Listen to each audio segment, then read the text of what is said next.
Bonjour à tous les amis, c'est Darkem95. On se retrouve pour une nouvelle vidéo coup de cœur. Cette fois, c'est la dernière vidéo que je vais faire cette année, mais je reviens parmi vous après plusieurs lives que j'avais fait dessus. J'avais parlé des ennemis de Spider-Man, c'est tout ça. Je suis content que ça a plu et tout ça.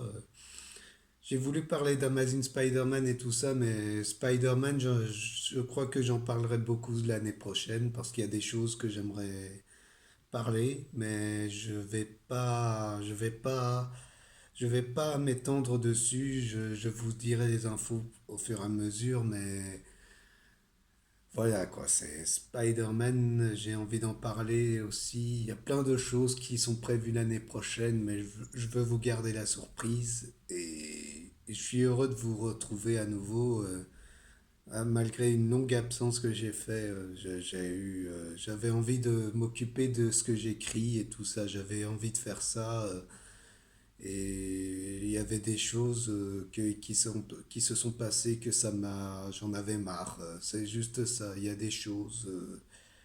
Enfin voilà, je veux pas en parler. C'est des choses qui m'ont plus donné envie de, de, de me connecter aux réseaux sociaux et j'ai trouvé ça. C'est comme ça. J'ai trouvé ça. C'est vraiment. Après, voilà, tout va bien, hein, je vais bien. Je suis en congé maintenant, donc tout va bien et je continue mes lectures. Et je vais vous parler de mes comics coup de cœur. Il y a beaucoup de comics coup de cœur que j'ai, donc ça va être ça va être-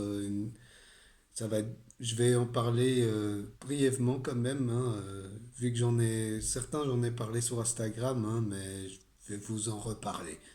Et on va commencer tout de suite avec chez Marvel. Il n'y a pas de DC dans dans la pile que je vais vous parler parce que malheureusement je n'ai pas trouvé de comics DC j'ai trouvé ça bon.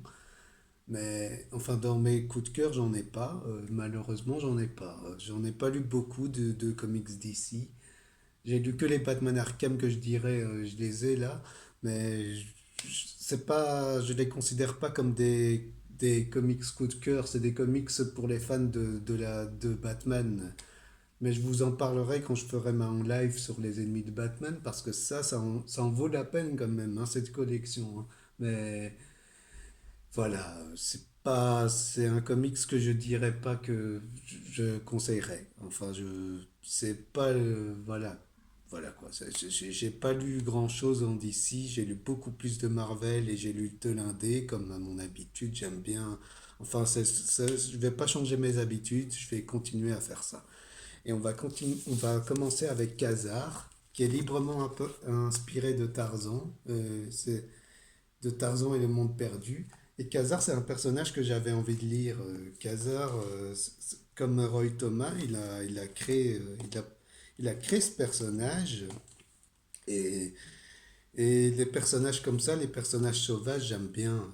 Et ces intégrales, j'ai adoré les lire.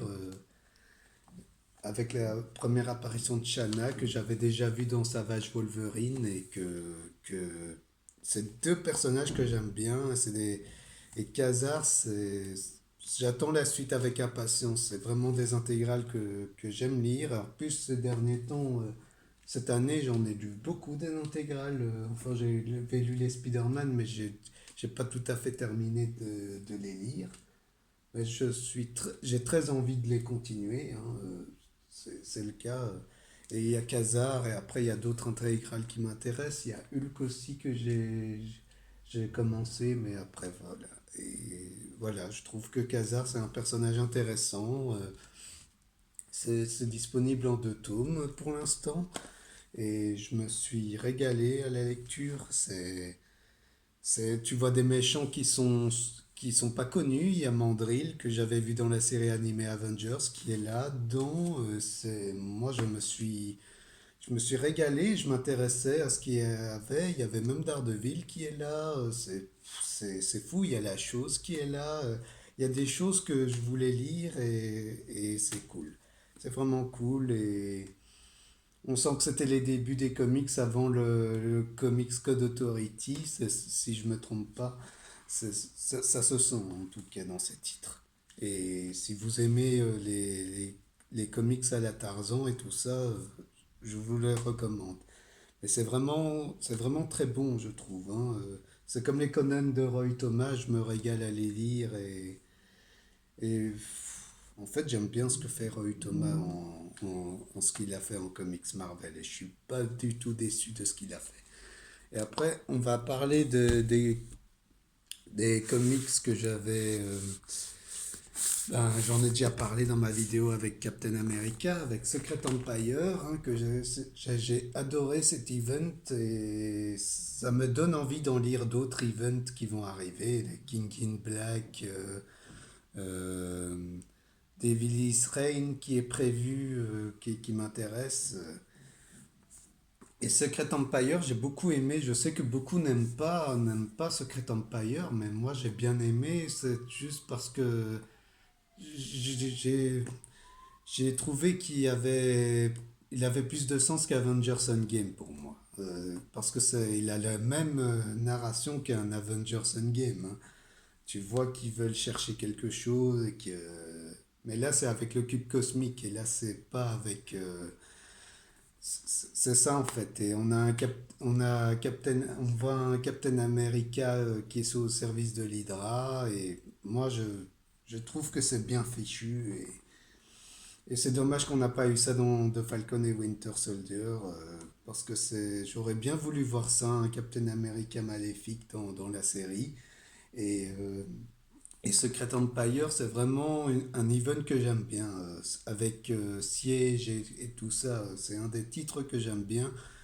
Et, et je vous en ai parlé dans ma vidéo dessus, hein. C'est vraiment très bon. Pour moi, ça a été vraiment l'event que j'ai préféré. Il y avait Civil Wars 2 qui peut servir de prologue, mais Civil Wars 2, je le trouve moins bon que Secret Empire à côté, en prenant du recul. Mais Secret Empire, c'est de Nick Spencer, il fait du Spider-Man justement, mais je n'ai pas lu ça. Je n'ai pas lu le run de Nick Spencer sur Spider-Man. Et c'est vraiment très bon. Euh, je- Moi, je le conseillerais. Je sais que c'est pas foufou pour ceux qui connaissent les comics depuis longtemps, mais moi, ça m'a fait quelque chose. En tant que lecteur de comics, c'est un comics que j'ai beaucoup aimé. Il y a des enjeux, à part qu'il y a des trucs qui sont pas nécessaires, comme on voit avec Ultron, là, qu'il est là. Mais je trouvais pas ça nécessaire, par contre. Mais après, il y a Captain America qui est.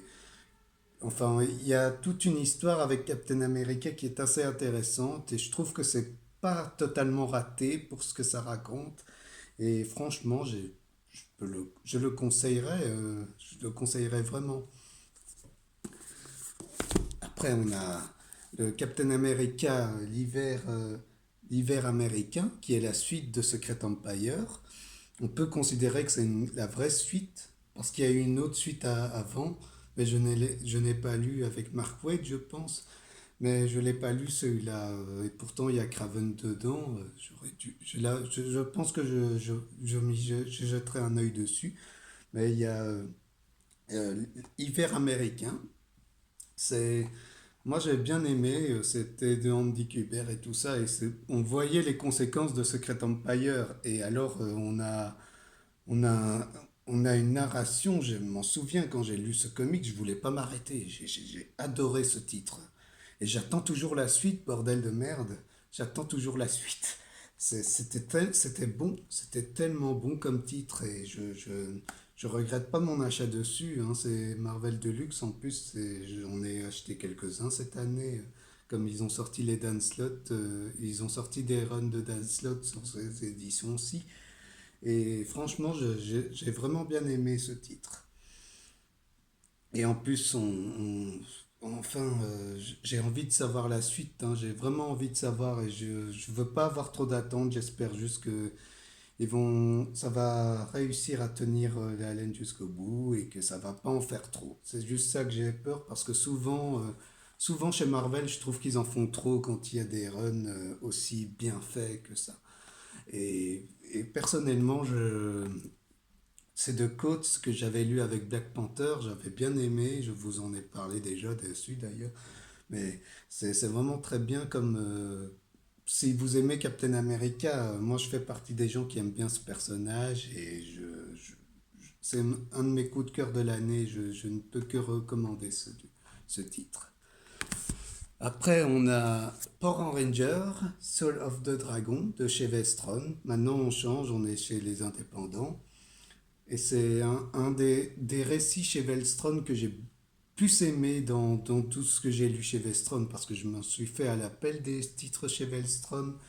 Et Soul of the Dragon, c'est vraiment un titre intéressant. C'est un Norman Hogan spirituel, on peut dire ça, parce que on voit Tommy Oliver qui est vieux et tu vois un méchant qui est très sous-coté dans l'univers des Power Rangers, qui est une méchante, mais c'est dommage après que c'est un peu bâclé par moment, mais le titre tient ses promesses, hein. C'est vraiment, en plus, il te sert un personnage qui est très peu connu des Power Rangers et t'as- c'est intéressant, t'as une intrigue intéressante, t'as un Tommy Oliver qui n'est pas sûr de lui et c'est du bon Power Ranger, c'est vraiment très bon et j'ai même lu le run là qui est présent, que Comics Guardian en a d'ailleurs parlé dans sa vidéo.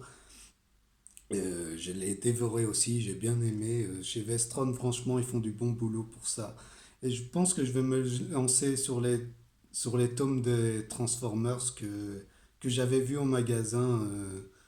Mais j'aime vraiment bien. Et moi, je suis pas un fan des Power Rangers, je suis plus fan des Tortues Ninja en fait. Et j'aime vraiment bien. J'aime vraiment bien ce titre. Et, et je pense que me le relirai, ça ce serait sûr. Si je vais me faire une intégralité des Power Rangers, je lirai ce titre en premier, c'est sûr, parce que c'est vraiment bon comme titre. Après, on a Home, euh, les origines, que ça, c'est un personnage que je ne connaissais pas et que, franchement, quand j'ai lu ce titre, j'ai vraiment été intéressé par ce titre. C'est grâce à une parode que j'en su en connaître. Il en a parlé dans ses tops des personnages et tout ça. Et moi, je m'intéressais à ce personnage parce qu'il m'intriguait au fond. Et avec tout ce qui est raconté, j'ai envie de me lire de ce qui s'est passé avant, quand il était chez Marvel à l'époque. Parce que c'est un personnage assez intéressant. T'as, t'as un côté, enfin, avec la machine, ça ressemble un peu à ce qu'on voit de Bloodshot et des Xero Manowar chez Valiant. Enfin, ils leur font à la sauce, hein. C'est une renaissance du personnage et c'est très bien fait. C'est vraiment très bien fait, je trouve.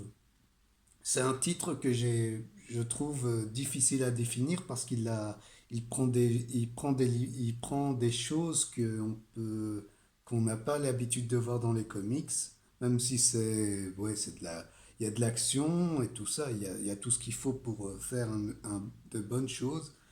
Et c'est vraiment très bon c'est chez Vestron en plus, c'est un personnage qui est d'Asbro. Et j'attends de voir la suite, hein. En tout cas, ils annoncent une suite quand on voit la fin du titre. Mais je suis pas contre de lire la suite de ça parce que c'est vraiment très bon. Après, on va terminer avec, comme je vous ai parlé, il y a les titres BPRD chez Delcourt, hein, l'intégrale, je me suis lancé dessus. Et c'est Hellboy, j'avais envie de me lancer dessus. Et comme Lovecraft, c'est un univers qui m'a beaucoup intéressé cette année, j'ai commencé à lire ça. Et c'est vraiment bien, je trouve, parce que même si je suis pas un grand fan de dessins de Mike Mignola, je peux faire avec et je trouve vraiment l'histoire bien. Je préfère la série, hein, la série que l'autre série où apparaît Hellboy, là, je sais plus comment elle s'appelle, mais elle est là. Mais je trouve que c'est très bien parce que tu as un mystère qui entoure Absapiens et après on te laisse le mystère, mais moi personnellement je veux pas savoir ce qu'il est Absapiens parce que ça gâcherait le personnage. C'est comme avec Wolverine, moi les Wolverine, les origines, moi ça m'a pas, moi je trouvais pas ça nécessaire. Enfin c'est juste ça que je veux dire. Enfin bon, c'est un autre débat. Mais c'était vraiment bien et tout ce qui est Lovecraft, ça m'a intéressé. Il y a Fatal que j'avais adoré aussi, que j'avais bien aimé aussi. Il y a plein de choses de Lovecraft que j'ai lu, L'Appel de Cthulhu, de Gutenberg, là, en manga qui est sorti et j'aime bien. Et je peux que le recommander, c'est vraiment très bien parce que moi j'essaye de m'y mettre à l'univers d'Hellboy. On m'a beaucoup conseillé les comics sur Hellboy et je remercie ceux qui m'ont conseillé ce titre à plus d'une fois. J'ai vu ça partout et j'ai finalement cédé à l'envie d'en lire. Et et vraiment, BPRD, c'est tellement bien, ça prend des libertés sur des faits historiques, ça a un côté Lovecraft hein, qu'on a l'habitude de voir dans différentes œuvres que Lovecraft s'est inspiré. Hein. Et Mac Mignola, on sent qu'il aime bien l'univers de Lovecraft et il le fait à sa sauce et c'est tellement bon. C'est tellement bon, je trouve, et je pense une fois me lancer à l'univers d'Hellboy tout entier. Mais c'est ça, je vais d'abord terminer les BPRD et après je verrai ce que je vais lire par la suite. Et c'est tout de ce que j'ai de mes coups de cœur. C'est tout ce que je vous présente comme titre de vidéos coup de cœur, même s'il y a le tombeau de Dracula que j'aurais pu mettre aussi, mais le tombeau de Dracula, je ne l'ai pas fini, mais j'en parlerai un de ces jours, c'est sûr, parce qu'il y a des choses à dire dessus. Et je prévois plein de choses pour vous, les amis. J'espère que cette vidéo vous a plu et que ça m'a fait plaisir également de revenir parmi vous. Et vraiment, vraiment, merci pour tout le soutien de ce que j'ai eu pour ma page Facebook que je crée mes univers et, euh, et pour la suite sur Instagram et compagnie. Et je suis sur Pinterest aussi et là j'ai aussi mes idées là je mets mes idées aussi de ce que je fais de mes univers si vous voulez savoir. Après, voilà. Il y a plein de vidéos qui est prévues. Je vous laisse savoir. Hein, c'est dissimulé dans la vidéo de ce qu'il y aura prochainement. Mais je veux vous laisser observer. Je vais vous laisser observer ce qui s'entoure. Et ça a été un plaisir de vous partager ça avec vous. Et on se revoit l'année prochaine pour de nouvelles vidéos et de nouveaux lives qui sont prévus. Ciao!